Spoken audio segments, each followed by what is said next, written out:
வணக்கம். எல்லாரும் எப்படி இருக்கீங்க? தேர்தல் பிரச்சாரம் பரபரப்பாக போயிட்டு இருக்கு. தமிழ்நாடு பூரா நான் மக்களை சந்திச்சாலும், இந்த வீடியோ மூலமா சில விஷயங்கள உங்ககிட்ட மனசு விட்டு பேசணும்னு நினைக்கிறேன். இன்னும் கொஞ்ச நாள்ல எலெக்ஷன். இந்த சமயத்தில் எனக்கு ஒரு விஷயம் மைண்டில் வருது. 2021 இதே மாதிரி ஒரு சட்டமன்ற தேர்தல். அந்த சமயத்தில் சில பேர் ஸ்டாலின் இஸ் மோர் டேஞ்சரஸ் தென் கருணாநிதின்னு சொன்னாங்க. கலைஞரோட என்னை எப்போவுமே ஒப்பிட முடியாது. அவரை நான் அப்பான்னு கூப்பிட்டதை விட தலைவர்னு கூப்பிட்டது தான் அதிகம்.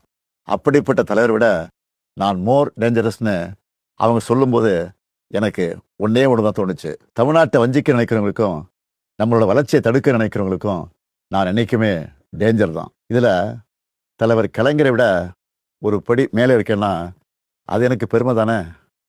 ஏன்னா இதெல்லாம் நம்ம தமிழர்களுடைய பிளட்லேயே இருக்கு.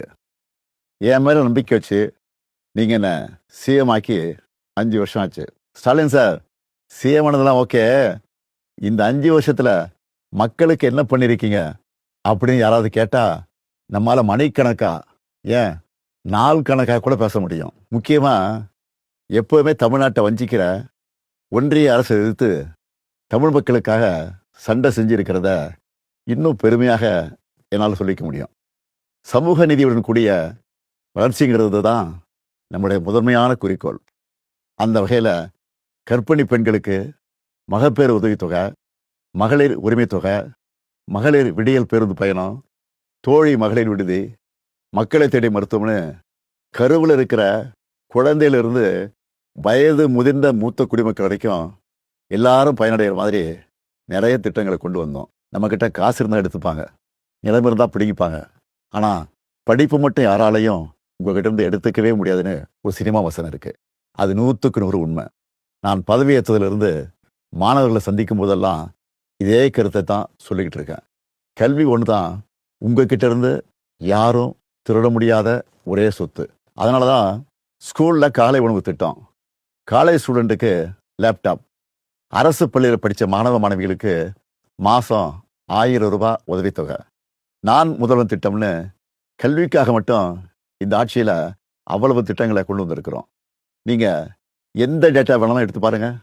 தொழில்துறை, விவசாயம், கல்வின்னு எல்லா துறையிலையும் தமிழ்நாடு டாப்பில் இருக்கும். அதுக்கு அடையாளமாக 14 வருஷத்துக்கு அப்புறம் தமிழ்நாட்டுடைய பொருளாதார வளர்ச்சி 11.19% எந்த மாநிலமும் தொடாத இரட்டை இலக்கத்தை தொட்டிருக்கு.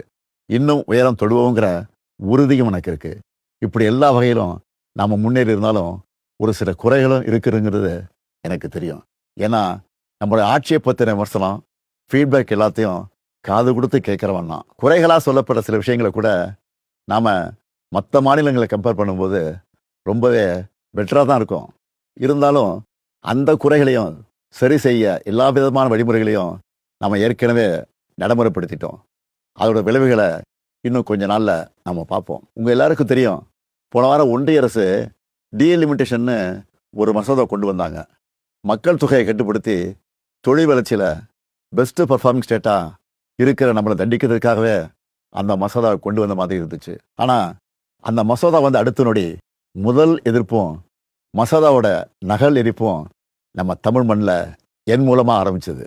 நாம் கொளுத்தின அந்த நெருப்பு தான் இன்னைக்கு கொழுந்து விட்டு எரிஞ்சு அந்த மசோதாவை சாம்பலாக்கி இருக்கு.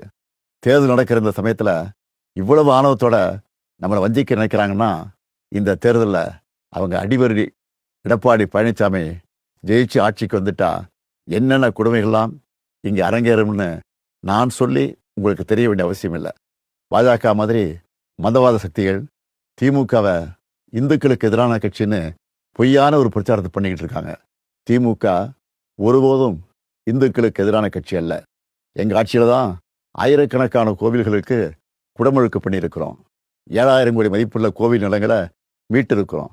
இப்படி பொய்யான பிரச்சாரம் பண்ணுறவங்களுக்கு ஒன்றே ஒன்று சொல்கிறேன், 60 வருஷமாக திராவிட கட்சிகள் ஆளுகிற தமிழ்நாட்டில் தான் இந்தியாவிலே அதிகமான கோவில்கள் இருக்குது. இன்னைக்கு அதிமுகங்கிற அடிமை கட்சிக்கு ஓனர் பாஜக. அவங்க ஆட்சி செய்கிற மாநிலங்களில் கிறிஸ்துமஸ் அன்னைக்கு சர்ச்சில் பூந்து கலவரம் பண்ணுறது, புல்டோசர் வச்சு இஸ்லாமிய மக்களோட வீடுகள் இடிக்கிறதுன்னு எவ்வளவோ கொடுமைகள் பண்ணுறாங்க. இதெல்லாம் தெரிஞ்சும் எடப்பாடி அவங்க காலில் விழுந்து கிடக்கிறாரு. ஆனா சிறுபான்மை மக்களுக்கு ஒரு பிரச்சனைன்னா என்னைக்குமே நாங்கள் களத்தில் நிற்போம். அவங்க உரிமைகளுக்காக போராடுவோம். 1975 மிசாங்கிற ஒரு போரை அன்றைய ஒன்றிய அரசு நடத்தினப்போ அதை எதிர்த்து போரிட்டு வந்தான் இந்த ஸ்டாலின். அப்போ நான் ஒரு இளைஞன், கலைஞரின் மகன். இன்னைக்கு நான் அப்பா ஸ்தானத்தில் இருக்கிறேன். இப்போவும் நமக்கு எதிரான போரை எதிர்த்து நிற்கிறேன். எந்த பிரச்சனை வந்தாலும் தமிழ்நாட்டையும் தமிழர்களையும் பாதுகாத்து நிற்பேன். இது என்னுடைய உறுதிமொழி. எந்த வகையில் வந்தாலும் எத்தனை முறை முயற்சி பண்ணாலும் திமுக இருக்கிற வரைக்கும் தமிழ்நாட்டில் பாஜகவும் அவங்களுடைய கொடூரமான மக்கள் விரோத சித்தாந்தமும் ஜெயிக்க முடியலன்னு வரலாறு சொன்னால் போதும். அது மட்டும் போதும். நம்ம உரிமையை, நம்ம உழைப்பை, நம்ம மக்களுடைய கலாச்சாரத்தை, நம்ம மொழியை அழிக்கணும்னு நினைக்கிறவங்களோ அவங்களோட அடிமைகளோ நமக்கு வேணாம். இந்த வளர்ச்சியும் வளமான எதிர்காலமும் அடுத்த 5 வருஷம் தொடரணும். நான் உங்கள் அப்பாவா, அண்ணனா, தம்பியா, ஒரு தோழனா உங்ககிட்ட உரிமையோடு கேட்கிறேன். மீண்டும் இந்த நல்லாட்சி தொடர உதயசூரியன் சின்னத்திலும் எங்களது மதச்சார்பற்ற முற்போக்கு கூட்டணி கட்சியின் சின்னத்திலும் வாக்களித்து வெற்றி பெற செய்யுங்க. நன்றி. வெல்வோம் ஒன்றாக.